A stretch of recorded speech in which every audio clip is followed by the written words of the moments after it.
le 5 décembre 2010, Agora est toujours deuxième jour du Barcamp. Et aujourd'hui, nous allons interroger une personne très spéciale qui a travaillé hier sur le processing. Nous vous annonçons également qu'il y a beaucoup d'ateliers qui continuent à se tenir, donc nous sommes là avec vous jusqu'au soir. Donc nous allons nous diriger tranquillement vers Julia. C'est un environnement de développement qui permet, avec de la programmation, de créer des animations assez simplement. Donc c'est un outil avant tout pédagogique qui permet de s'initier au code de manière assez simple et qui permet d'aller beaucoup plus loin après si on veut créer, comme je l'ai montré hier, des clips vidéo, des installations et éventuellement exporter son travail en affiche ou des choses comme ça. Donc c'est un outil assez complet. On va fabriquer des animations qui vont réagir soit quand les gens vont marcher sur une sorte de tapis interactif, on va pouvoir traiter de l'information en temps réel, c'est-à-dire analyser, récupérer de l'information et ensuite la retranscrire sous forme d'image ou de son ou d'autres informations qu'on peut communiquer.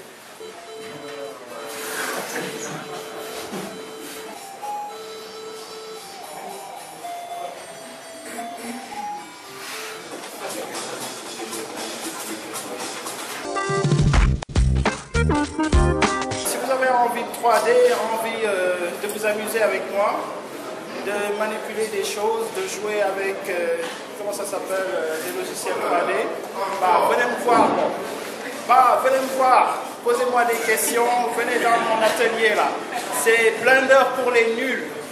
Donc si vous êtes nuls comme moi là et vous avez envie de créer des choses, venez me voir, on va essayer de délirer ensemble.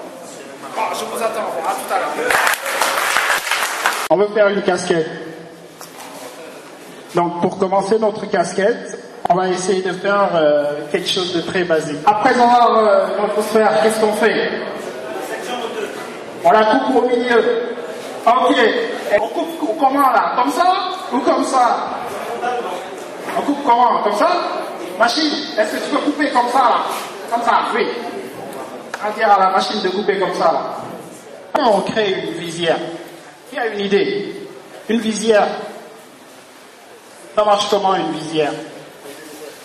On fait un carré et on coupe. Aujourd'hui, ou bien on va dire ce week-end, dans le Barcamp, vous êtes supposé apprendre tout ce tas de technologies qui est derrière Internet et tout ce qui marche avec. Dans notre langage courant, on l'appelle le contenant et le contenu. Dans ce cas précis, Internet est le contenant et ce qu'il y a dans les sites, c'est le contenu. Ça veut dire que, une fois que le support Internet existe, il faut y mettre des choses. C'est comme vous êtes sur Facebook et vous postez vos photos, vous postez vos informations. Ou bien vous êtes sur Twitter et vous tweetez. Rapidement pour l'historique, Pure Data c'est un personnage qui s'appelle Miller Pocket qui l'a créé en 88 et qui s'appelait à l'époque Patcher et qui ensuite était revendu à une société américaine et réécrit par David Ciccarelli et qui s'appelle maintenant Max MSP et donc une version absolument pas libre mais propriétaire. Et donc Pocket a décidé de reprendre à la base Patcher qu'il avait conçu pour proposer un outil aux artistes pour leur création musicale. Donc ça c'est effectivement la visualisation de tout ce qui peut se brancher en entrée et en sortie au logiciel et qui permet aux artistes de travailler vraiment à partir de différentes sources. Nous, on y a pensé déjà en 2010 pour tendre vers 2012. Ce qui veut dire que nous avons 2 ans que nous allons exploiter, que nous allons utiliser pour nous permettre aussi d'inciter les candidats en fait à utiliser les outils du web et en même temps aussi à se familiariser avec. Ce qui veut dire que la plateforme elle ne sert même pas en fait pour sonder ni pour donner des chiffres exacts par rapport aux tendances, mais plutôt pour permettre l'accès à l'information et permettre aussi aux utilisateurs, aux Sénégalais lambda, de pouvoir faire un choix qu'ils auront en fait à faire durant 2 ans en côtoyant et en regardant et en suivant les candidats. Le candidat, il est obligé de fournir un programme fiable, un programme avec des chiffres exacts, de fournir des éléments que nous pouvons vérifier, et aussi de vérifier aussi sa communication. Parce qu'il est suivi et parce que ces données vont demeurer. Parce que tout simplement, c'est plus la même chose, cette façon classique de distribuer des programmes sur papier, les papiers qu'on va retrouver après quelques semaines qui vont servir pour le brin ou bien pour le diaf. Et ici, nous avons le profil d'un candidat. C'est un exemple. On ne sait pas s'il est encore candidat ou pas. Donc, on a essayé de remplir un. Donc, sur le profil du candidat, vous voyez directement sa fiche personnelle, ses informations, un onglet avec la présentation du candidat. Nous avons aussi ces statistiques de connexion. On saura en fait si le candidat s'est connecté, la dernière date de connexion, s'il est vraiment à jour, s'il est vraiment tout le temps intéressé par Internet ou bien s'il s'en fout.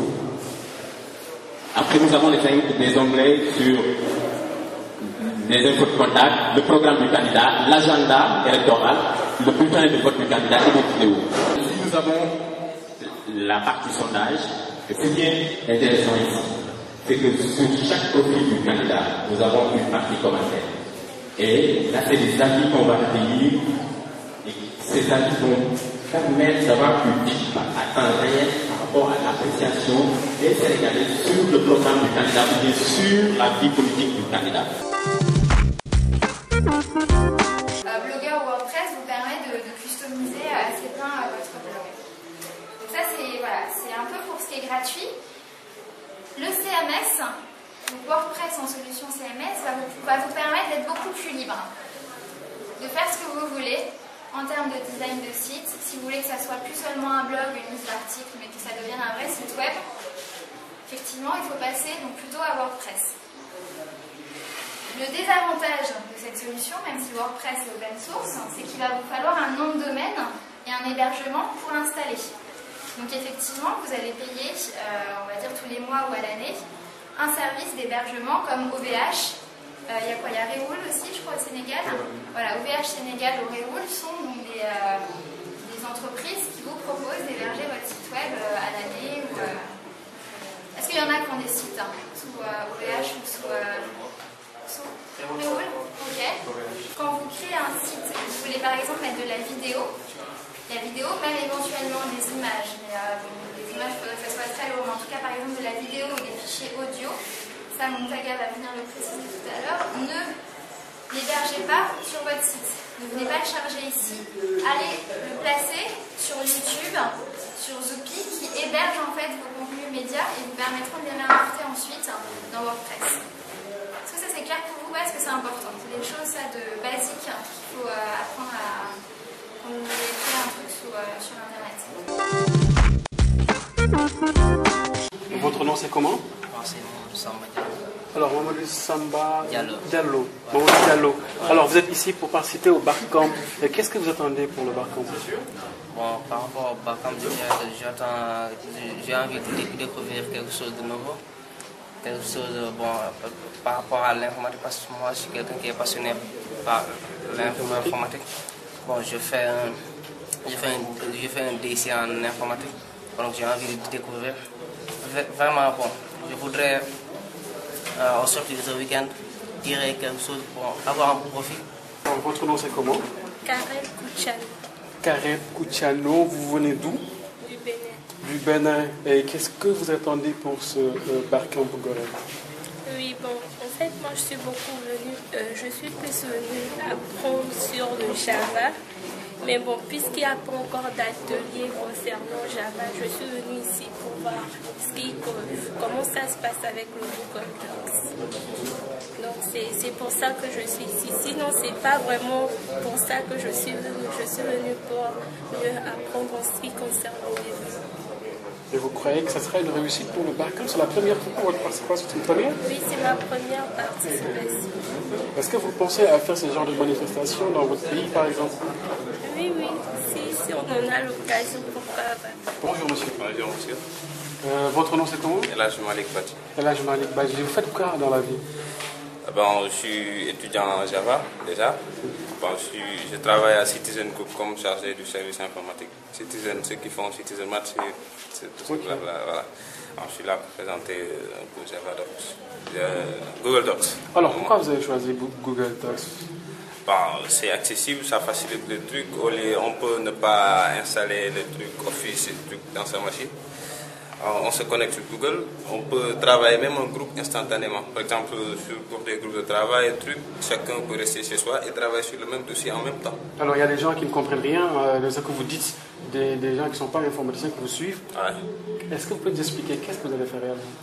Bon, je vais montrer comment utiliser Google Docs. Google Docs, c'est des API qui font partie de Google. Google, je pense que tout le monde connaît Google. Voilà. Par exemple, sur Google Docs, on peut travailler sur Excel, PowerPoint, Word, en groupe, même seul, en même temps. Voilà, chacun peut rester dans son coin, travailler sur un dossier. Après, chacun peut, par exemple, on peut se partager les tâches. Toi, tu fais cette partie, toi, tu fais cette partie, et on fait en même temps, instantanément.